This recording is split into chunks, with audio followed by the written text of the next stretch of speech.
प्रशिक्षण भाग 1।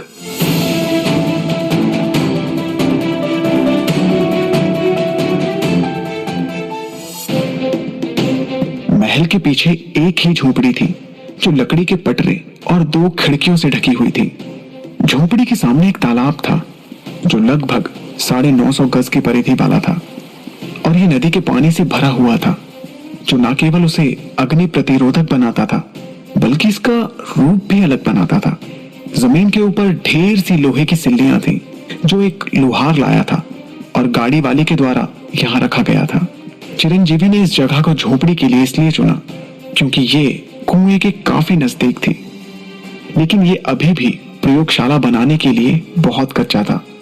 उसने अपने सिर को यह महसूस करते हुए हिलाया कि एक हर तरह की सुविधा से युक्त प्रयोगशाला का निर्माण रातों रात करना नामुमकिन है। इस आधिकारिक कार्यशाला का निर्माण करने से पहले उसे संसाधनों को इकट्ठा करने के लिए वासुदेव की आवश्यकता थी। तुम कैसी हो? क्या तुमको अच्छी नींद आई? चिरंजीवी पीछे मुड़ा और माया से पूछा, जो उलझन में दिख रही थी। जो डायन आज उसके सामने थी और वो डायन जिसे उसने कल देखा था, उन दोनों में जमीन आसमान का अंतर था। स्नान के बाद उसके लंबे बाल उसके कंधों से लिपट गए शॉल की तरह हल्के लग रहे थे और चमक भी रहे थे। उसका शरीर नई ऊर्जा के संचार से चमक रहा था और उसकी नाक पर धूमिल छाई जो उसकी ऊर्जा को और भी बढ़ा रही थी। उसका शरीर अभी भी बहुत पतला था, जो हवा के मजबूत झोंके से भी उड़ सकता था, लेकिन उसके गाल रसीले थे और उसकी गर्दन पर चोट के निशान हल्के हो गए थे। चिरंजीवी को आभास हुआ कि उस डायन की जादुई शक्ति ने न केवल उसको असाधारण शक्ति दी थी बल्कि उसके स्वास्थ्य में भी तेजी से सुधार किया था। क्योंकि तुमने बहुत कठिनाई का अनुभव किया है, तुम्हें कुछ दिन आराम करने की इजाजत मिलनी चाहिए, लेकिन वो क्या है ना, हमारे पास वक्त कम है, इसलिए मैं बाद में ये तुम्हारे लिए करूंगा। चिरंजीवी लड़की के पास गया और उससे पूछा, क्या तुम्हारी पोशाक तुम्हारे शरीर के हिसाब से उपयुक्त है? माया ने जानबूझकर ऐसे कपड़े पहने थे ताकि वो राजकुमार को लुभा सके, क्योंकि उसे पता था कि राजकुमार का चरित्र किस तरह का था। श्रमिक जो लोहे के बख्तर वाले कपड़े पहनते थे वे उसके लिए बहुत मोटे और अनुपयुक्त थे, जबकि सुंदर और ऊंचे दर्जे के कपड़े जो कई करामाती खेलों में पहनते थे वो वास्तव में प्रतिबंधित थे और जल्द ही राख में तब्दील हो जाते थे। नौकरानियों की पोशाक के हिसाब से इससे बेहतर कपड़े कौन से हो सकते थे? भले ही इस दुनिया में नौकरानी के लिए कोई आधुनिक कपड़े नहीं थे, लेकिन इसमें कोई परेशानी नहीं थी, क्योंकि मौजूदा नौकरानी के कपड़े पिछली पीढ़ियों में पहने जाने वाले कपड़ों जैसे ही थे। इस प्रकार चिरंजीवी ने थान में से कपड़े की जोड़ी उठाई और उसे माया के माप के हिसाब से काटा, स्कर्ट को छोटा किया और आस्तीनें भी छोटी की, कॉलर मोड़े और एक चोगा भी जोड़ा, जिससे नई डायन की वर्दी बन गई। फिर उसके साथ एक खास तौर पर बनी डायन की टोपी, काले जूते, साथ ही घुटने की लंबाई वाला लबादा भी सिलवाया। और अब चिरंजीवी अपने सामने एक ऐसे किरदार को देख रहा था जिसे उसने सिर्फ फिल्मों में देखा था।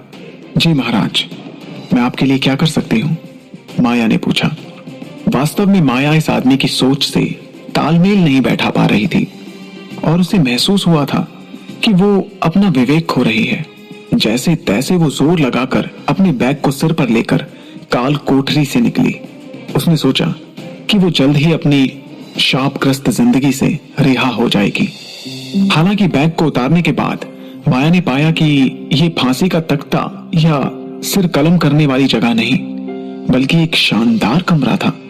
फिर कुछ सेविकाओं का झुंड आया और उसके कपड़े उतारकर उसे सिर से पांव तक नहलाना शुरू कर दिया और उसे साफ सुथरा कर चमका दिया।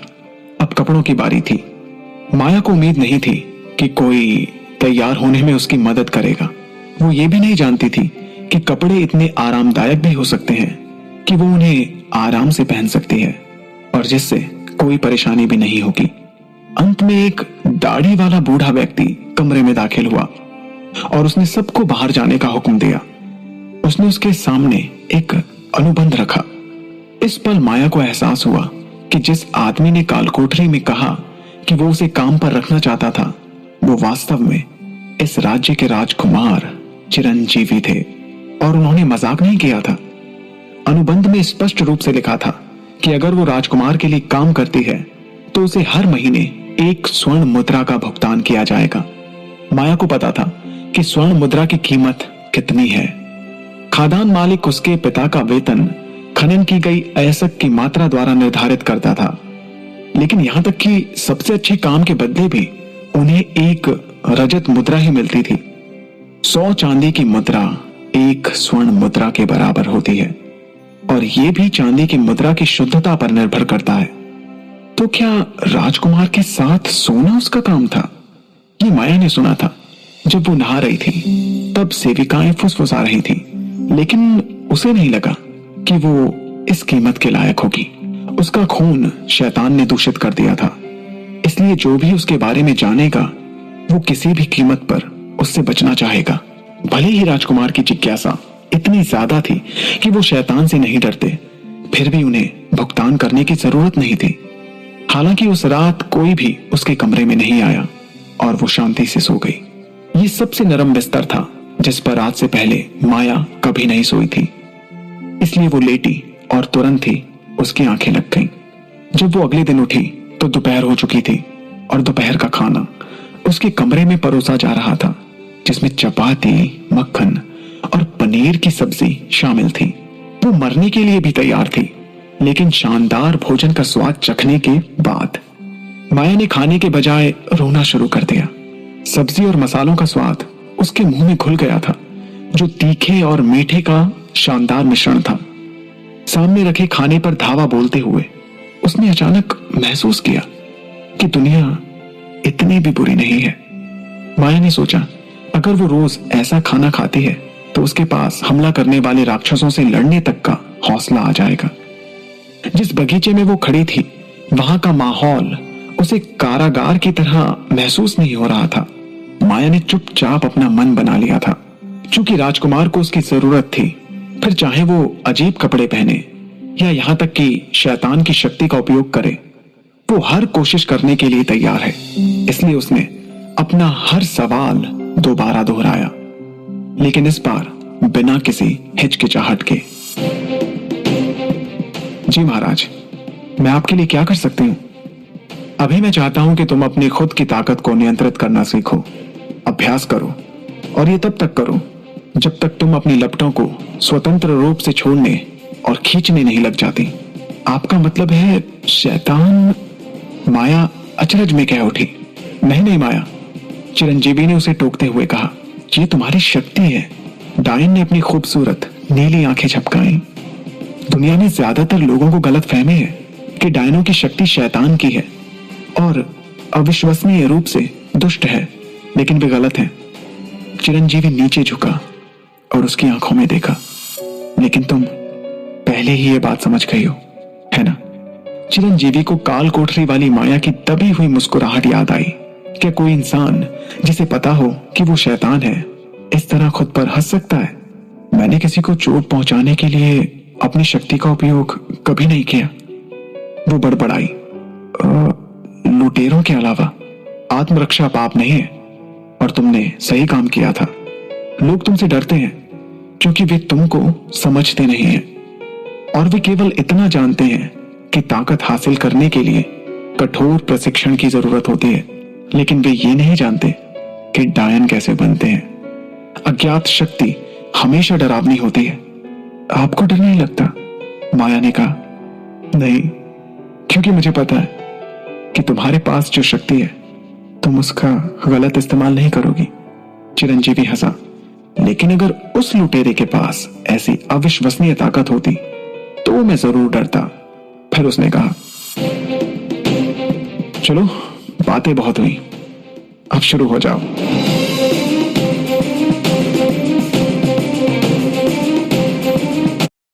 भड़कती ज्वाला की तड़क खत्म हो चुकी थी। बिना आराम किए एक अभ्यास के खत्म होते ही दूसरे अभ्यास की शुरुआत की जा रही थी। जादूगरी की वर्दी उसके बगल में अच्छे से रखी हुई थी। अगर माया ऐसा नहीं करती तो उसकी नई वर्दी जलकर राख हो गई होती। किस्मत से चिरंजीवी के चौथे राजकुमार होने के कारण माया के लिए कुछ अतिरिक्त लिबास इकट्ठे करना इतना मुश्किल नहीं था। राजकुमार ने अपनी सेविका को माया के लिए बक्सा भर लिबास लाने का काम दिया था। 24वें प्रयत्न में आखिरकार सफलता मिल गई। आग की लपटें अब पांव से नहीं आ रही थी, उसकी जगह अब माया के हाथों से लपटें आ रही थी।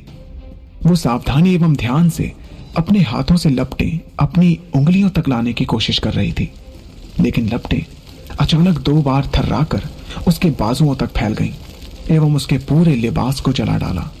माया ने आग तो बुझा ली, लेकिन पूरे लिबास के जल जाने के कारण उसने बक्से में से एक और लिबास निकाला। ये पहली बार नहीं था कि ऐसा कुछ हुआ हो, लेकिन जब भी ऐसा होता था चिरंजीवी दूसरी तरफ देखने लगता था। वो अपनी नजरें कहीं दूर कर लेता था, जबकि माया को खुद इस बात का ध्यान नहीं रहता था। दरअसल माया खुद बिना किसी वस्त्र के ये कार्य करना चाहती थी, वो भी भरे उजाले में, लेकिन चिरंजीवी को इसमें आपत्ति थी।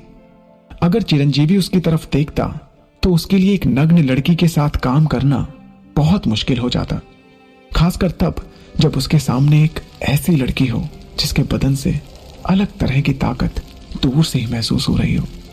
चिरंजीवी ने इस अपवित्र विचारों को अपने मन से दूर रखने के लिए अपने सिर को झटका। कुछ क्षणों के लिए इस प्रकार के जादू को वश में करना मुश्किल लग रहा था। चिरंजीवी ने माया को इस तरह से आग की लपटों को नियंत्रित करने के लिए बोला जिससे उसके लिबास में आग ना लग जाए, लेकिन वो ये भी चाहता था कि आग की लपटें इतनी गर्म हो कि आंगन में रखी लोहे की कील पिघल जाए। माया के तीसरे और असफल प्रयास के बाद चिरंजीवी ने उसे रोककर आराम करने को कहा। माया हैरान थी, लेकिन उसने कुछ भी नहीं कहा। चिरंजीवी ने माया के पास जाकर उसका हाथ पकड़कर उसे जबरदस्ती कुर्सी पर बैठाया। तुम थकी हुई हो, जब तुम थक जाओ तो तुम्हें आराम करना चाहिए। इतनी बेचैन ना हो, हमारे पास अभी भी वक्त है माया। वो उसके माथे से पसीना पोंछते हुए बोला। चलो हम चलकर चाय पिए। चिरंजीवी जानता था कि इंद्रावत के लोग दोपहर की चाय पीने के आदी नहीं होते, क्योंकि इस दुनिया की अर्थव्यवस्था इतनी विकसित नहीं थी। यहाँ के बहुत सारे लोगों को अच्छा भोजन तक नसीब नहीं होता था। इस दुनिया के लोगों को 3 बार खाना खाने का अवसर नहीं मिल पाता था। चौथी बार खाना खाने की तो बात ही छोड़ दें। जहां तक बात राजघराने के बेटों की है, वे सब दोपहर में कैसीनो या बार में इकट्ठा होते थे। अगर चिरंजीवी को यह रिवाज प्रचलित करना था तो उसे खुद खाना पीना तैयार करना पड़ता, क्योंकि बावर्ची एवं दासियां इन सभी चीजों के आदी नहीं थे। चूंकि नाश्ता तैयार था लेकिन चाय नहीं थी, उसे मजबूरी में शराब को चाय की जगह पीना पड़ता था। लेकिन अब यह जरूरी हो गया था कि चाय का बंदोबस्त किया जाए, इसलिए किले के पीछे वाले आंगन में लकड़ी की झोपड़ी में पहली बार दोपहर की चाय की दावत रखी गई। माया थालियों में रखे अनेकों पकवानों को देखकर दंग रह गई। कैसे कोई चीज इतनी खूबसूरत दिख सकती है? जिस रबड़ी को उसने खाया उसका नाम तक उसे नहीं पता था, पर वो सफेद रबड़ी लाल फलों के साथ किसी के भी मुंह में पानी ला सकती थी। खीर के किनारों पर सजावट मंत्र मुग्ध कर देने वाली थी। यह अनुभव उसके लिए नया था। उसके लिए जरूरी हो गया था कि वो दुनिया के प्रति अपना नजरिया बदल डाले। चिरंजीवी ने गर्व से माया के चेहरे के भावों का अवलोकन किया। वो हैरान दिखाई पड़ रही थी, लेकिन थोड़ी डरी डरी भी थी। जबकि मलाई में डुबोई हुई काजू और किशमिश के बुरादे खीर पर रखे हुए थे और स्वाद में ताजा भी नहीं थे, फिर भी माया ने उसे पूरा खा लिया। चिरंजीवी को खुद खाने से भी ज्यादा माया को खाते हुए देखना खुश कर रहा था। चिरंजीवी माया को गौर से देखने लगा, जो सावधानी से थोड़ी थोड़ी खीर अपने मुंह में डाल रही थी। उसकी नीली आंखें एवं लहराते हुए बाल बड़े सुंदर लग रहे थे। ये सब देखकर उसकी धड़कनें अचानक तेज हो गई। वो मन में सोचने लगा, कोई वैसा खाना क्यों ना खाए जो सिर्फ खाने में स्वादिष्ट ही नहीं बल्कि देखने में भी इतना सुंदर हो। खैर, ये सारे जज्बात भी बहुत महत्वपूर्ण थे। माया को हर दिन अभ्यास करते हुए देखना, उसके साथ दोपहर की चाय पीना चिरंजीवी का हर दिन का काम हो गया था। वसुदेव सरकारी कार्यों को संभालने में मदद कर रहा था और चिरंजीवी को अपने काम के प्रति कोई दिलचस्पी नहीं थी। 3 दिन बाद वसुदेव ने अलुहा नगरी उद्योग तक ये सूचना पहुंचाई कि चिरंजीवी ने उससे उसका कार्यालय मांगा है। ये एक अविश्वसनीय सूचना थी। पहले कभी भी चौथे राजकुमार में इतना काम संभालने की हिम्मत नहीं थी। वास्तव में अब भी उसमें इतनी हिम्मत नहीं थी। चिरंजीवी से 2 वाक्यों से ज्यादा पढ़ने की हिम्मत नहीं हो रही थी। उसने वसुदेव को आदेश दिया, तुम इसे मेरे लिए पढ़ो। उसने 1 घंटे तक वसुदेव को सुनने के बाद उसे रोका। अलुहा नगरी में सर्दियों में व्यापार, राजस्व एवं वार्षिक कर क्यों नहीं वसूला जाता है? चूंकि कड़ाके की ठंड थी, कृषि राजस्व का कम रहना जायज था, लेकिन बिल्कुल भी नहीं मिलना समझ के परे था। क्या आसपास के लोग वहां से चले गए हैं? वसुदेव खांसते हुए बोला, राजकुमार, क्या आप भूल गए हैं? सर्दियों के महीनों को दानवों का महीना कहा जाता है, क्योंकि शहर की रक्षा नहीं की जा सकती। यहाँ के लोगों को लंगरगढ़ भेजा जाता है। लेकिन आप चिंता ना करें, आपको सुरक्षित रखना हमारा कर्तव्य है। दानवों का महीना? चिरंजीवी को ये सारी बातें याद आने लगी। उसे पहले भूत, प्रेत, जादूगरनियों में विश्वास नहीं था। इन सब बातों को वो असभ्य संसार की मूर्खता और अंधविश्वास समझता था।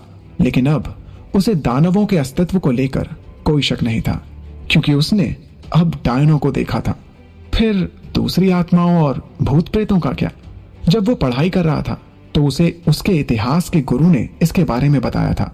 हर सर्दी जब बर्फ गिरना शुरू होती थी एवं सूर्य गायब हो जाता था, घनघोर अंधेरा हो जाता था एवं नर्क के द्वार खुल जाते थे। बुरी आत्माएं जीवित लोगों को बुराई की तरफ ले जाती थीं एवं उन्हें दानव का गुलाम बना लेती थीं। बहुत सारी जादूगरनियां इसी महीने पैदा होती थीं, इसीलिए वे ताकतवर होती थीं। क्या तुमने नर्क के द्वार को देखा है? चिरंजीवी ने पूछा। राजकुमार, हम लोग कैसे देख सकते हैं? वसुदेव ने सिर हिलाकर उत्तर दिया, ऐसी चीजें ना बोलें। वे जिन पहाड़ों से आते हैं उन्हें जीता नहीं जा सकता। पहाड़ों के करीब आने पर भी काला जादू बीमार कर देता है। इसका सिर्फ एक रास्ता है। कौन सा रास्ता? सिर्फ एक जादूगरनी या डायन ही वहां तक जा सकती है, क्योंकि उन्हें दानवों से डर नहीं लगता। वसुदेव ने कहा। उसकी नजर पीछे वाले आंगन पर टिकी थी। क्या तुमने कभी किसी दानव को देखा है? चिरंजीवी ने सहायक मंत्री से पूछा। मैंने कभी खुद की आंखों से किसी दानव को नहीं देखा है। आपकी तरह मैं भी यहाँ अलुहा पर पहली बार आया हूँ। राज्य में सिर्फ कुछ ही लोगों ने असली दानवों का सामना किया है। वसुदेव की बातें सुनकर चिरंजीवी सोच में पड़ गया था। अगर अलुहा नगरी को साल में 1 बार खाली करना पड़ता है तो चिरंजीवी उसे कैसे विकसित कर पाएगा? उन्होंने शुरू में सोचा था कि अलुहा नगरी एक बंजर भूमि थी, लेकिन इसे विकसित किया जा सकता था। लेकिन अब वो एक कल्पना ही लग रही थी। जबकि हम लंगरगढ़ में राक्षसी जानवरों को पकड़ सकते हैं और वे अजय नहीं हैं और उन्हें मारा भी जा सकता है, तो हम इस अलुहा नगरी की रक्षा क्यों नहीं कर सकते? लंगरगढ़ की दीवारें बहुत ऊंची हैं। वहां रंजीत की सेना मौजूद है। वहां की हालत यहां से बेहतर है। अलुहा नगरी लंगरगढ़ को अनहोनी की पहली खबर देने के लिए बनाया गया था। इसलिए इस नगरी को उत्तरांचल पहाड़ी एवं रक्तबीज नदी के बीच बनाया गया है। ऐसा प्रतीत हो रहा था कि अलुहा नगरी दानवों के आतंक को कम करने के लिए बनाया गया था। एक यही रास्ता था जिससे लंगरगढ़ तक पहुंचा जा सकता था। चिरंजीवी अपनी खराब किस्मत पर हंस पड़ा।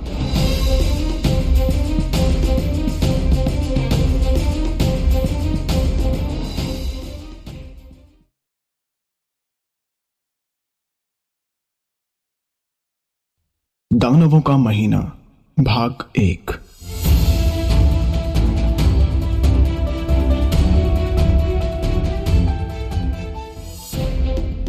अगर चिरंजीवी को अलुहा नगरी का विकास करना था तो उसे उन मुसीबतों की जड़ों को काटना पड़ता।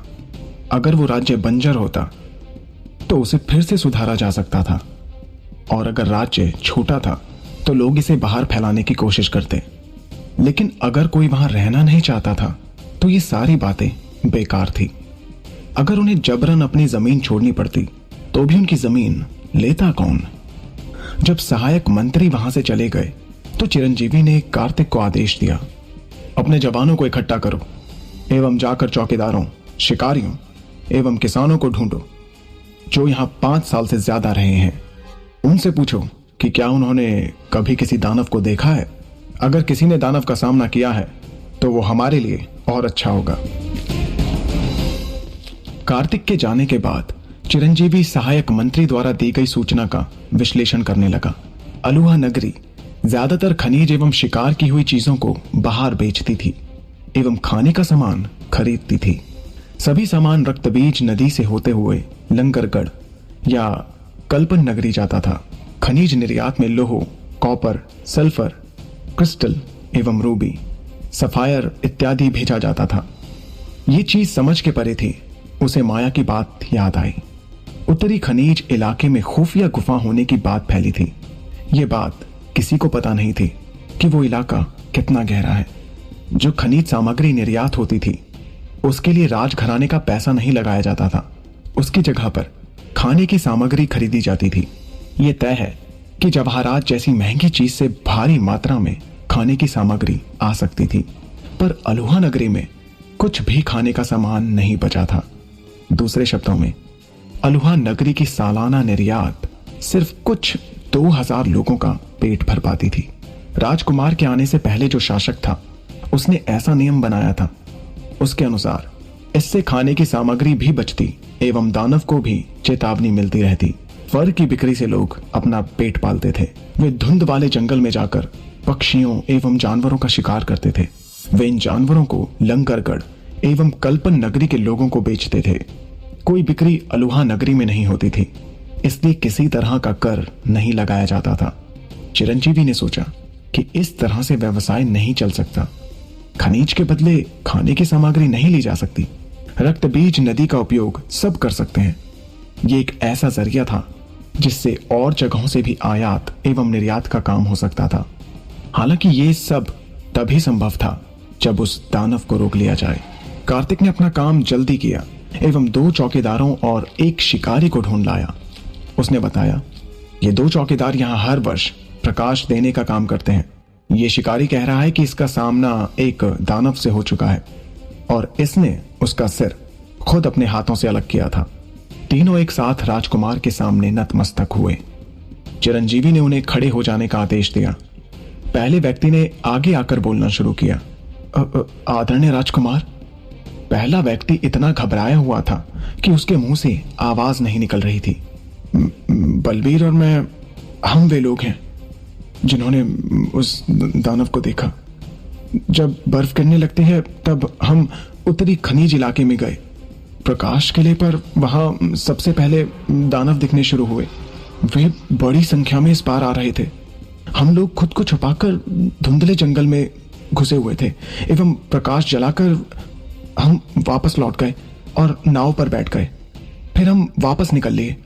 क्योंकि तुम दोनों साथ थे, अपने साथी को अब बोलने का मौका दो। चिरंजीवी ने अपना चेहरा छिपाया ताकि गुस्सा दिखाई न दे। ये दानव होते कैसे हैं? क्या इन्हें मारा जा सकता है? दूसरे व्यक्ति के चेहरे पर भी घबराहट थी, लेकिन उसकी आवाज लड़खड़ा नहीं रही थी। राजकुमार, मुझे ऐसा लगता है कि इन्हें मारा जा सकता है। ये पहले मामूली जानवर थे, पर शैतानी ताकतों के कारण ये खतरनाक बन गए। इन्हें मारा जा सकता है। हर महीने फौज को भेजकर इनका सफाया किया जा सकता है। दानवों का महीना कब तक चलता है? चिरंजीवी ने पूछा। तकरीबन 2 से 3 महीनों तक। ये सूर्य पर निर्भर करता है, बलबीर ने कहा। सूरज? चिरंजीवी ने शंका से पूछा। हाँ, सैनिक ने समझाया। महाराज, आप यहां कुछ दिन पहले ही आए हैं, इसलिए आपको पता नहीं होगा। यहां अलुहा नगरी में बर्फबारी तब तक नहीं रुकती जब तक सूरज फिर से ना चमकने लगे। तो इसका मतलब जब बर्फ का गिरना रुक जाता है तब दानवों के महीने का अंत होता है। चिरंजीवी को याद आया कि इंद्रावत के किले में ऐसा कुछ नहीं था। अगले ही दिन बर्फबारी रुक जाती थी और सूर्योदय हो जाता था। बिल्कुल ऐसा ही होता है महाराज। 2 साल पहले सबसे लंबे समय तक दानवों का महीना चला था, जो 4 महीने तक चला था, जिसमें कई लोग भूख से मर गए। लंगरगढ़ में अनाज की कमी क्यों है? वहां 1 महीने से ज्यादा अनाज क्यों नहीं चल पाता? चिरंजीवी ने पूछा। बलबीर ने आक्रोश में कहा, उनके पास काफी अनाज था, लेकिन रंजय जो नगरपाल थे, जिसका काम इन चीजों को संभालना था, उसने घोषणा कर दी कि अयस्क और खनिज पदार्थ 3 महीनों तक अनाज खरीदने के लिए काफी नहीं थे और चौथे महीने हमें अयस्क का नया जहाजी माल पहुंचाना पड़ता। लेकिन दानवी महीने खत्म नहीं हुए थे और हम किला नहीं छोड़ सकते थे। अच्छा, ऐसा हुआ था। अब समझा। ये बेवकूफी की बात थी कि लोगों को भूखा छोड़ दिया गया था। अगर वाकई में लंगरगढ़ में लोगों को निर्दयता से रखा गया था तो स्वाभाविक था कि सीमांत के लोग जगह छोड़ना नहीं चाहेंगे। उस समय ऐसा लग रहा था कि लोगों का समूह जो लंगरगढ़ को नियंत्रित करता था वो अच्छा नहीं था। चिरंजीवी ने आखिरी व्यक्ति को सामने आने का इशारा किया और नगरपाल के नाम को अपने दिमाग में बैठाया। तीसरा व्यक्ति ताकतवर एवं निडर लग रहा था। 6 फुट का वो इंसान अपने घुटनों के बल होकर बात करने लगा। तुमने दानव को मारा? हाँ राजकुमार, उसने कहा। एक दानवी सुअर और एक दानवी भेड़िए को। प्रजाति? चिरंजीवी ने पूछा। इसका क्या मतलब है? यह दानव का नाम है राजकुमार। जितने भयानक जानवर से सामना हुआ उससे ज्यादा भयानक जानवर अगली बार हमला करेगा। रूप परिवर्तन किसी पशु की खासियत पर निर्भर करता है। दानवी सुअर की पीठ की खाल और मोटी हो जाती है कि 50 मीटर की दूरी से भी उस पर भाले से हमला करना मुश्किल हो जाता है। इसी तरह दानवी भेड़िया और चालाक बन जाता है और उसका पीछा करना मुश्किल हो जाता है। उसे मारने के लिए पहले से ही जाल बिछाना पड़ता है। ताकतवर जानवर और ताकतवर बन जाते हैं एवं चालाक जानवर और भी चालाक।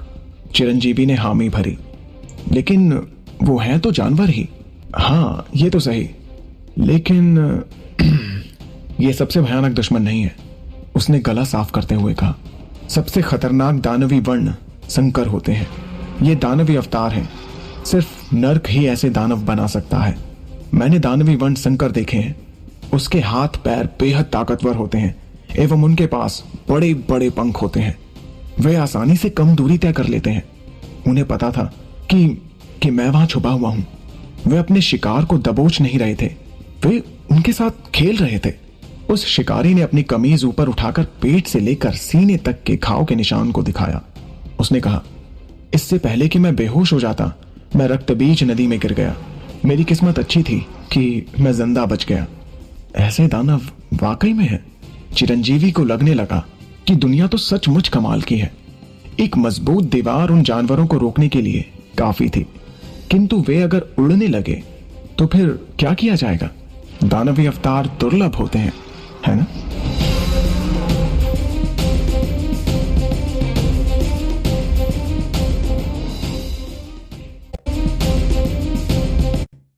दानवों का महीना भाग 2।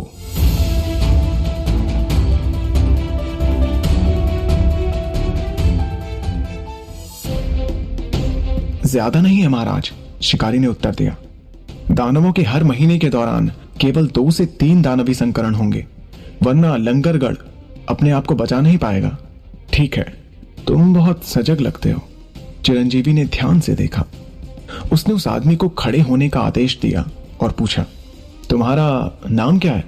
तुम्हें देखकर नहीं लगता कि तुम मेरे इंद्रावत साम्राज्य के हो। मेरा वंशावली का आधा हिस्सा वीरवंशी कबीले से है और शहरवासी मुझे भीष्मा कहते हैं। वीरवंशी जो कि एक लोहांगा वासी था। लोहांगा समुदाय का वंशज कहा जाता था जो कभी बंजर भूमि के दक्षिण पश्चिम में रहते थे। चिरंजीवी ने जब वीरवंशी कबीले से संबंधित अपनी यादों को टटोला तो पाया कि भीष्मा ने उनके कबीले के द्वारा दिए गए नाम का इस्तेमाल नहीं किया, बल्कि उन्होंने अलुहा नगरी के लोगों द्वारा दिए गए नाम का इस्तेमाल किया। जाहिर है वो नहीं चाहता था कि लोहांगा के लोगों के साथ उसका कोई रिश्ता हो। क्यों? क्योंकि यह स्पष्ट था कि वो उजाड़ भूमि की दक्षिण पश्चिमी सीमा से था। चिरंजीवी ने अनुमान लगाया कि इसके पीछे बहुत सी दुखद कहानियों की एक श्रृंखला होगी। फिलहाल वे कहानियां महत्वपूर्ण नहीं थीं। उनकी पृष्ठभूमि की परवाह किए बिना सभी का अलुहा नगरी में स्वागत किया गया था। चिरंजीवी ने ताली बजाई। यही कारण है कि मैंने आप सभी को यहां आने के लिए नहीं कहा। कार्तिक, इनमें से प्रत्येक पुरुष को 10 रजत मुद्राएं दो और फिर ये सभी जा सकते हैं।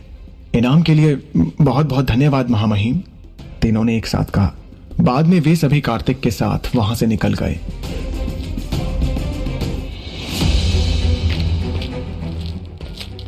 कार्तिक एक बार फिर आया और पूछा, महाराज आपने उनसे ये सवाल क्यों पूछा? क्या आप यहां रहना चाहते हैं? चिरंजीवी ने कोई राय व्यक्त नहीं की, बल्कि पूछा, आप क्या सोचते हैं? ये तो समझ के बाहर है महाराज। उस शूरवीर ने जोर देकर कहा। शिकारी के अनुसार यहां तक कि दानवी सुअरों को भी पराजित करना मुश्किल होगा। 50 हाथ की दूरी से एक तीर कमान से मारने का कोई प्रभाव नहीं होगा। हमें उसके 40 हाथ नजदीक तक आने का इंतजार करना होगा, या हमारा निशान लगाने से पहले 30 हाथ तक। केवल हमारे सर्वश्रेष्ठ सैनिक ही ये कर सकते हैं। इसके अलावा बहुत सारे दानवी जानवर हैं और हमारे पास मजबूत दीवारें नहीं हैं। हम उन्हें रोकने के लिए केवल स्थानीय रक्षकों के साथ खड़े हो सकते हैं।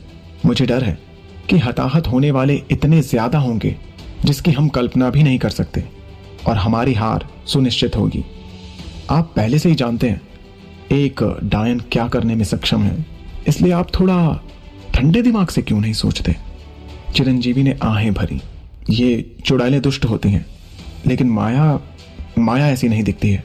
आपके मुख्य रक्षक होने के नाते मैं सच्चाई की तलाश के लिए सबूतों का उपयोग करता हूं।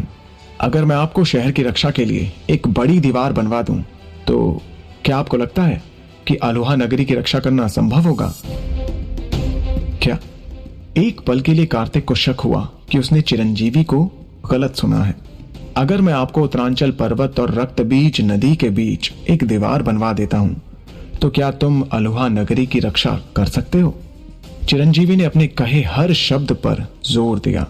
हालांकि वे इंद्रावत की विशाल दीवारों की तरह नहीं होंगी और केवल जानवरों को रोकने के लिए बनेंगी, लेकिन इतना काफी नहीं होगा। महाराज, क्या आप समझ रहे हैं कि आप क्या कह रहे हैं? कार्तिक को समझ नहीं आ रहा था कि वो गुस्सा करे या फिर हंसे। बकवास की भी कोई सीमा होती है। यदि आपने और कुछ कहा तो संभव है मेरे मुंह से आपके लिए कुछ अनुचित निकल जाए। हमारे पास अभी भी 3 महीने हैं ना? मैंने अलोहा नगरी के अभिलेख देखे हैं और पहली बार आमतौर पर बर्फ उसी समय गिरती है। अगर हमारे पास 3 साल का समय होता तो भी यह पर्याप्त नहीं होगा। एक दीवार का निर्माण करने के लिए कई श्रमिकों की जरूरत होगी। नींव स्थापित करने के लिए उन्हें जमीन को दबाना होगा और हर 1 या 2 फुट पर दीवारों को मजबूत करना होगा, वरना दीवार गिरने का खतरा हो सकता है। यह केवल एक कच्ची मिट्टी की दीवारों की तरह होगा। कार्तिक ने अपना सिर बार बार हिलाया। ईंट और पत्थरों की दीवारें बनाना और भी मुश्किल है, और इसके लिए सैकड़ों मिस्त्रियों की जरूरत होगी, जिन्हें पहले पत्थरों को काटना पड़ेगा या मिट्टी की ईंटें बनानी पड़ेंगी। बाद में इन्हें इससे एक एक करके दीवार बनाना होगा। महाराज, सभी दीवारें इस तरह से बनाई जाती हैं। एक शहर को मात्र 1 दिन और 1 रात में बनाया जाना केवल किंवदंतियों में होता है। चिरंजीवी ने संकेत दिया कि वे काफी सुन चुके थे। मैं देखता हूं, तुमको इतना परेशान होने की जरूरत नहीं है। यदि समय आने पर कोई विश्वसनीय दीवार खड़ी नहीं हुई तो मैं तुम्हारे साथ लंगरगढ़ के लिए निकल जाऊंगा। मैं इस स्थान पर मरने के लिए नहीं रुकने वाला। शूरवीर कार्तिक ने शपथ लेते हुए कहा, मैं हर हाल में आपकी रक्षा करूंगा। बाद में सुंदर महल के बगीचों में चिरंजीवी ने अपनी कड़वी पेय का एक घूंट पिया। माया जो खीर खा रही थी को देखकर उसकी अवस्था काफी हद तक ठीक हो गई थी। उसने अलोहा नगरी में आसपास के सैनिकों को नगर के प्रशिक्षित सैनिकों के साथ मिलाकर दानवी जानवरों को रोकने का फैसला किया। वो पहरेदारों के रकबे का विस्तार करके उपलब्ध खेत की जगह भी बढ़ा रहे थे। यदि वो 3 महीने के भीतर उत्तरांचल पर्वत और रक्तबीज नदी को जोड़ने वाली दीवार बनाना चाहता है तो उसे आधुनिक समय की तकनीक का उपयोग करना होगा। ऐसा नहीं था कि चिरंजीवी ने बस अचानक ऐसा सोचा था। पहले भी उन्होंने अलोहा नगरी के किनारों की जांच की थी। हालांकि वो व्यक्तिगत रूप से नहीं था, उनके दिमाग में उनकी साफ तस्वीर थी। उत्तरांचल पर्वत और रक्तबीज नदी केवल 600 हाथ की दूरी पर थे। ये एक प्राकृतिक अड़चन थी और पूरे वर्ष वो क्षेत्र खनन में पहाड़ों से निकलने वाली मिट्टियों से, चट्टानों से घिरा रहता था। चट्टान की राख कोरे रंग की थी, जिसमें कैल्शियम कार्बोनेट प्रचुर मात्रा में था, जिसे जमीन में डालने के बाद चूने के रूप में इस्तेमाल किया जा सकता था। चूना पत्थर का सही इस्तेमाल यही था। ये सीमेंट जैसा ही होगा। निर्माण कार्य के लिए पानी से सख्त की जाने वाली सामग्री के साथ कच्चे माल को प्राप्त करने और तैयार करने में आसान था। ये मानव जाति के इतिहास को बदलने वाला था। ये मानवता की सबसे बड़ी उपलब्धियों में से एक होगा। खेतों को जोतने के लिए सबसे कुशल उपकरणों में से एक होगा। चिरंजीवी ने समय का अनुमान लगाया, जितनी उस दीवार को बनाने के लिए आवश्यक थी।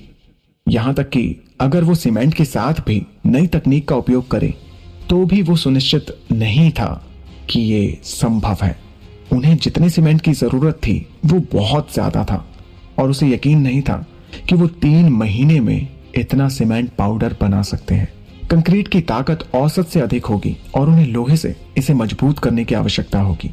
इस प्रकार एक कंक्रीट के शहर के सफलतापूर्वक निर्माण में ज्यादा परेशानियां नहीं थीं। सीमेंट को बचाने के लिए उसे मौजूदा चीजों का ज्यादातर इस्तेमाल करना था। इसलिए फील्डस्टोन की दीवार बनाना सबसे उपयुक्त विकल्प लगता था। फील्डस्टोन ऐसा पत्थर था जो पीसा नहीं जाता था। यह खनन का सिर्फ एक प्राकृतिक उपोत्पाद था। अनियमित किनारों और कोनों के कारण इस पत्थर का निर्माण कार्य में कोई सीधा इस्तेमाल नहीं होता था, लेकिन इसके बजाय इसे सबसे पहले मिस्त्री द्वारा प्रयोग करने योग्य ईंटों में बदलना था। हालांकि एक फील्ड स्टोन की दीवार बनाना और गोंद के रूप में सीमेंट का उपयोग करना संभव था। भले ही पत्थर का आकार कितना अजीब था, फिर भी इसका उपयोग किया जा सकता था और सीमेंट द्वारा पत्थरों के बीच की जगह को भरा जा सकता था। इस प्रक्रिया से सीमेंट को बचाया जा सकता था और बचे हुए पदार्थों का उपयोग किया जा सकता था। इसके साथ कार्यवाही निर्धारित की गई थी, लेकिन वास्तविक कार्यान्वयन के लिए चिरंजीवी को डर था कि उसे खुद ऐसा करना होगा। भले ही ये चूना सीमेंट या फील्ड स्टोन की दीवार हो, ये दोनों नए विचार थे। उसे छोड़कर किसी ने भी इन चीजों को नहीं देखा था और कोई भी उन्हें बनाना नहीं जानता था। उनको डर था कि वे अगले 3 महीनों तक बहुत व्यस्त रहेंगे। सुनिए, जरा इधर देखिए। माया की स्पष्ट आवाज उसके पीछे से आई। चिरंजीवी के मुड़ते ही उसने देखा कि उसकी हथेली पर आग की लपटों का एक छोटा सा समूह था। कोई हवा नहीं थी, लेकिन आग की लपटें ऊपर नीचे हो रही थीं, जैसे कि वो उसे हिला रहे हो। उसने अपनी उंगली हिला दी और आग धीरे धीरे उसकी उंगली की नोक की ओर बढ़ गई। अंत में ये लपटें उसकी तर्जनी के सिरे पर थीं। तुमने ये कर लिया। चिरंजीवी ने जो कुछ देखा उसकी खुशी का कोई ठिकाना नहीं रहा। ये एक अविश्वसनीय दृश्य था। ये कोई जादुई ताकत या भ्रम नहीं था, ना ही कोई रासायनिक करतब, बल्कि एक वास्तविक अलौकिक शक्ति थी। हालांकि ये वो चीज नहीं थी जो चिरंजीवी को आकर्षित कर रही थी। लौ से कई गुना अधिक माया की अभिव्यक्ति की चकाचौंध थी। जब वो अपनी उंगलियों को घूर रही थी तो उसकी आंखों की रोशनी झील के पानी के जैसे चमक रही थी, मानो उसकी आंखों में नीलम के भीतर एक अप्सरा कैद हो। कारागार में झेली गई प्रताड़ना के निशान पहले ही फीके पड़ गए थे और हालांकि वो शायद ही कभी मुस्कुराती थी, लेकिन उसका चेहरा अब बेजान नहीं था। उसकी नाक की नोक पर पसीने की बूंदें थीं और उसके सफेद कपड़ों से गुलाबी रंग की जीवन शक्ति की महक थी। जो भी उसे देखता वो आनंदित हो जाता। आपको क्या हुआ? माया चौंकी। कुछ नहीं। चिरंजीवी ने महसूस किया कि वो उसे बहुत लंबे समय से घूर रहा था और उसने अपनी निगाह हटाई और खांस दिया। तो ठीक है, लोहे को पिघलाने के लिए इसका उपयोग करने का प्रयास करो। पिछले कुछ दिनों में खाने और सोने के अलावा माया ने लगातार अभ्यास किया था। माया की मेहनत और उत्साह से भरे जज्बे ने चिरंजीवी तक को शर्मसार कर दिया था। यहां तक कि जब वो कॉलेज की प्रवेश परीक्षा के लिए अध्ययन कर रहा था तब भी वो इतनी मेहनत नहीं करता था। चिरंजीवी ने सोचा, जाहिर है पूरी तरह से इस शक्ति को प्राप्त करने में उसे ज्यादा मेहनत की जरूरत नहीं होगी। एक बार वो कामयाब हो गई तो नई परियोजनाओं के लिए मेरे विचारों को कार्य योजना में रखा जा सकता है। हाँ,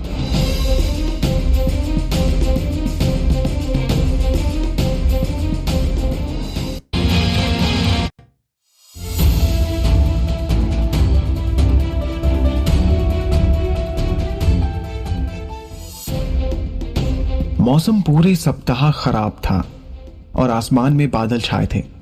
कालीशंकर का मिजाज मौसम की तरह ही था, बहुत ही उदास, जैसे वो गीले पत्थरों से भरी गली से चल रहा था।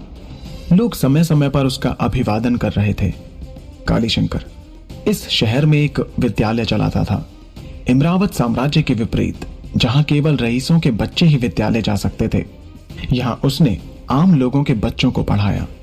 इसलिए अलुहा नगरी में उनकी बहुत ऊंची प्रतिष्ठा थी। अरे कालीशंकर जी, राम राम। गुरुजी, क्या मेरा बेटा मन लगाकर पढ़ रहा है ना? तुम कब फुर्सत में हो कालीशंकर? चलो साथ में मछली पकड़ने चलते हैं। आमतौर पर कालीशंकर हमेशा मुस्कुराते रहते थे और लोगों को जवाब देते थे, लेकिन आज उन्होंने बिना एक भी शब्द कहे सिर्फ सिर हिलाया। उन्होंने कुछ ही क्षण पहले माया की फांसी होते देखी थी, इसलिए उनकी नजर में एक अच्छी दुनिया के वजूद होने का भरोसा डांवाडोल हो गया था, या फिर इंद्रावत से उनके जाने के बाद से ही यह दरार बनना शुरू हो गया था। लेकिन उन्होंने जानबूझकर इस एहसास को अनदेखा किया। वे खुद को शांत रखने के लिए अपने काम में व्यस्त हो गए और कुछ हद तक उन्होंने इस दरार को मिटाने के लिए छात्रों की मासूम मुस्कान का भी इस्तेमाल किया।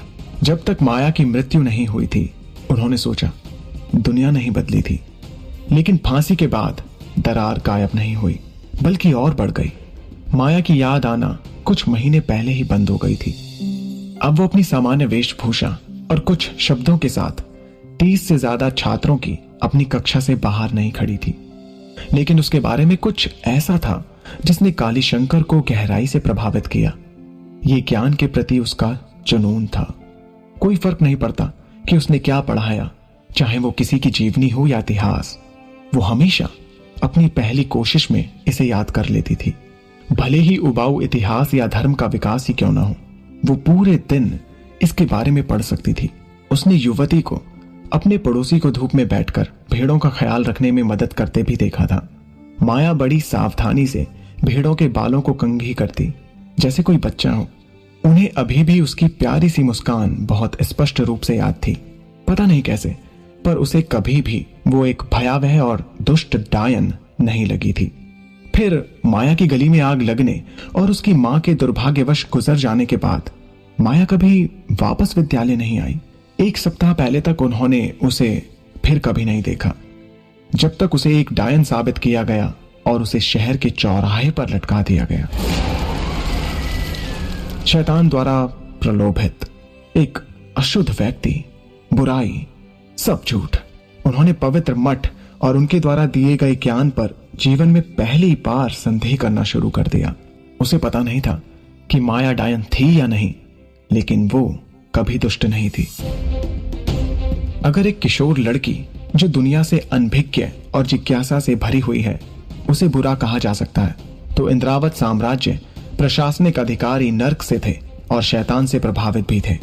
कई 100 स्वर्ण मुद्रा बचाने के लिए उन्होंने एक नाटक गृह बनाने के लिए इस्तेमाल की जाने वाली पत्थर की सामग्री को जानबूझकर बाहर निकाल दिया, जिससे वो धंस गई और 30 से अधिक राजमिस्त्रियों की मौत हो गई। लेकिन क्या उन्हें फांसी दी गई? किसी एक को भी नहीं। न्यायाधीश ने अंततः फैसला सुनाया कि राजमिस्त्रियों का नेता नौकरी के लिए अयोग्य था और उसे देश निकाला देकर दंडित किया गया, जबकि गिरधर नामक मिस्त्री को इसे तोड़ने के लिए मजबूर किया गया था। कालीशंकर, जो सच्ची कहानी जानता था, इंद्रावत राज्य से भाग गया। उसने पश्चिम की ओर जाने वाली सड़क का अनुसरण किया और आखिरकार अलुहा नगरी में आ गया। वो बहुत सारे छात्रों के साथ एक विद्यालय स्थापित करने में कामयाब रहा। अपने नए पड़ोसियों को जाना और नए दोस्त तलाशे। लेकिन इंद्रावत अधिकारियों का अपराध हमेशा उसके दिमाग में घूमता रहता था। अब उन्हें लगा कि दुनिया एक बार फिर उनका मजाक उड़ा रही है। क्या स्वर्ग के देवता वास्तव में पहचान सकते हैं कि बुराई क्या थी? कालीशंकर के लिए आखिरी सहारा नैना थी। नैना और माया इतने अलग थे कि कोई भी ये कह सकता था कि वे एक दूसरे से पूरी तरह से अलग थे। कक्षा के बाद आप हमेशा उसे पक्षियों के साथ खेलते या घर में लुढ़कते हुए देख सकते थे। अगर कोई उससे पूछे कि वो क्या कर रही थी, तो वो पहले खिलखिलाती, फिर जवाब देती कि वो एक टिड्डे और चींटियों के बीच लड़ाई देख रही है। नैना हमेशा मुस्कुराती रहती थी। यह उसके स्वभाव में ही था। वो दुनिया के दुखों से पूरी तरह से बेखबर थी और कम से कम विद्यालय में वो बिना परवाह किए मुस्कुराती थी। कालीशंकर ये जानने के लिए उत्सुक थे कि वो पैदा होने के बाद से कभी रोई थी या नहीं। 2 दिन पहले नैना अचानक अपनी आंखों में आंसू लेकर आई और उसने पूछा, मास्टर जी, क्या मुझे माया की तरह फांसी दी जाएगी? इसने उसे बताया कि उसकी छात्रा नैना पांडे एक डायन बन गई थी। वो गुरु कालीशंकर है ना, यहां ये, और हमें पढ़ने में मदद कीजिए कि ये क्या लिखा है। कालीशंकर ने महसूस किया कि किसी ने उसकी आस्तीन खींची और उन्होंने पाया कि वो शहर के चौराहे पर थे। सूचना पट के आसपास कई लोग खड़े थे और जब उन्होंने कालीशंकर का नाम सुना तो उन सभी ने उनके लिए रास्ता बनाया। आप बिल्कुल सही समय पर आए हैं सर, कृपया इसे पढ़ने में हमारी मदद करें। हाँ, मेघ हमारे लिए ये पढ़ने वाला था, लेकिन उसे अचानक पेट दर्द शुरू हो गया और वो शौचालय चला गया और अभी तक वापस नहीं आया है। आमतौर पर उन्होंने मुस्कुराते हुए सिर हिलाया होता और सूचना पट की सामग्री को विस्तार से सबको सुनाते। हालांकि कालीशंकर को अब ये सब झेलना असंभव सा लग रहा था। इन लोगों की मुस्कान और उत्साह, क्योंकि उसे महसूस हो रहा था कि वे सभी दिखावा कर रहे थे। माया की फांसी की सूचना भी यहां लगाई गई थी और सभी ने खुशी खुशी इस पर चर्चा भी की थी। एक तरह से ये सभी उसके हत्यारे हैं। उन्होंने सोचा, इनकी अनभिज्ञता और भय ने उसे मार डाला। कालीशंकर ने अपनी भावनाओं को दबाया, एक गहरी सांस ली और घोषणा सूची के सामने चले गए। राजकुमार ने अलुहा नगरी के लिए नए इमारतों के निर्माण के लिए मदद मांगी है। विभिन्न प्रकार की नौकरियां उपलब्ध हैं, उन्होंने पढ़ते हुए कहा, लेकिन उसके हत्यारों में से एक मैं भी हूं, इसलिए मैं उन्हें दोष देने के लायक नहीं हूं। क्या मैंने उन्हें ऐसा नहीं सिखाया था कि चुड़ैलें दुष्ट होती हैं? कालीशंकर का मुंह कड़वा गया। देखो, मैंने इन बच्चों को क्या पढ़ाया है। मैंने मठ के सिद्धांत के हर एक शब्द का पालन किया और मुझे लगा कि मैं उन्हें अच्छी तरह से सिखा रहा हूं। लानत है। यहां लिखा है, राज मिस्त्री पुरुष, 20 से 40 साल की उम्र, मजबूत और स्वस्थ, वेतन 25 कांस्य मुद्राएं प्रतिदिन, मिट्टी कारीगर, कोई लिंग सीमा नहीं, उम्र 18 साल से अधिक, मिस्त्री कार्य में अनुभव होना चाहिए, वेतन 45 कांस्य मुद्राएं प्रतिदिन है, सहायक पुरुष, उम्र 18 साल से अधिक, वेतन 12 कांस्य मुद्राएं प्रतिदिन है। नहीं, उन्हें कुछ करना था। यदि माया की मृत्यु अगर बदली नहीं जा सकती थी तो कम से कम वो नैना को मरने नहीं दे सकते थे। कालीशंकर की अपनी अंतरात्मा चीख रही थी। जब नाटक गृह तबाह हुआ था तो तुमने कुछ नहीं किया, जब माया को फांसी दी गई तो तुमने कुछ नहीं किया। क्या तुम अब भी कुछ नहीं करोगे और उस प्यारी बच्ची को फांसी तक घसीटते हुए देखोगे? लेकिन वो कर भी क्या सकते थे? क्या वो नैना के साथ अलुहा नगरी से बाहर निकल सकते थे? उनका अपना परिवार था, एक परिवार जो उनके साथ इंद्रावत से यात्रा कर रहा था। अब जब उनका जीवन बेहतर हो रहा था तो क्या वो उन्हें फिर से छोड़ देते? क्या खुद नैना, जो एक अमीर परिवार में पैदा हुई थी, अपने आरामदायक जीवन को छोड़ पाएगी? राजमिस्त्री, कोई लिंग सीमा नहीं, कोई आयु सीमा नहीं। सरकार के लिए निर्माण में भाग लेने वाले किसी भी व्यक्ति के लिए दीर्घकालिक पद, वेतन 1 स्वर्ण मुद्रा प्रति माह, अतिरिक्त अवधि, अनुभवी और उत्कृष्ट प्रदर्शन वाले लोगों को आधिकारिक पद दिया जा सकता है। सूचना सुनने के बाद लोग और भी शोर करने लगे। प्रति माह 1 स्वर्ण मुद्रा एक लंगरगढ़ घुड़सवार सैनिक के वेतन से बेहतर है। लेकिन क्या तुम ये कर सकते हो?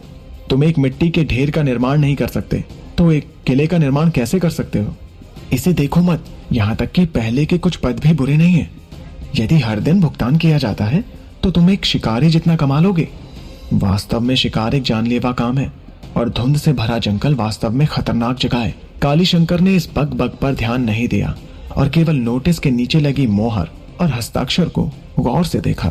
ये चौथे राजकुमार चिरंजीवी अरक्षेंद्र के हस्ताक्षर थे। क्या राजकुमार नहीं जानता था कि दानवों का महीना आने वाला है? वो जो भी निर्माण कराना चाहते थे वो उस वक्त शुरू करने का सही समय नहीं था। ऐसा लगता था कि महाराज को निर्माणों के बारे में कुछ पता ही नहीं था, इसलिए वे एक राजमिस्त्री बन सकते हैं और उनका ध्यान खींच सकते हैं। कालीशंकर को अचानक एक तरकीब सूझी। शायद इस भर्ती के माध्यम से वो खुद अलुहा नगरी के सर्वोच्च शासक राजकुमार से मिल सकते थे।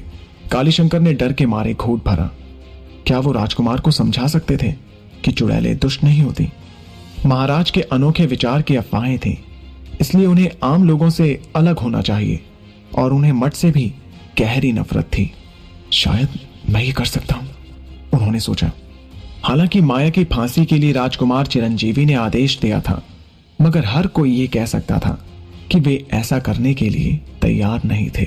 राजकुमार खुद अभी 20 से 22 साल के थे, जिससे ये समझना आसान होना चाहिए कि वे युवा लड़कियों के साथ बुरा बर्ताव नहीं करते होंगे। बेशक एक संभावना थी कि कालीशंकर को डायन के सहायक के रूप में प्रस्तुत कर दिया जाएगा और डायनों के साथ फांसी पर चढ़ना होगा। मठ का कानून कहता है कि जिसने भी डायन की रक्षा की या जो डायन के प्रति रहम की भीख मांगता है, उसे शैतान का नुमाइंदा माना जाना चाहिए। वो केवल ये आशा कर सकता था कि मठ के प्रति राजकुमार की घृणा उसके कानूनों के प्रति भी जागे। कालीशंकर ने अपने दिल में प्रार्थना की। भले ही वो नहीं जानते थे कि किस भगवान से प्रार्थना करना है, उन्होंने अपनी आंखें बंद कर ली और आशीर्वाद के लिए प्रार्थना की, मृत माया के लिए, नैना की खातिर जो अभी भी जीवित थी।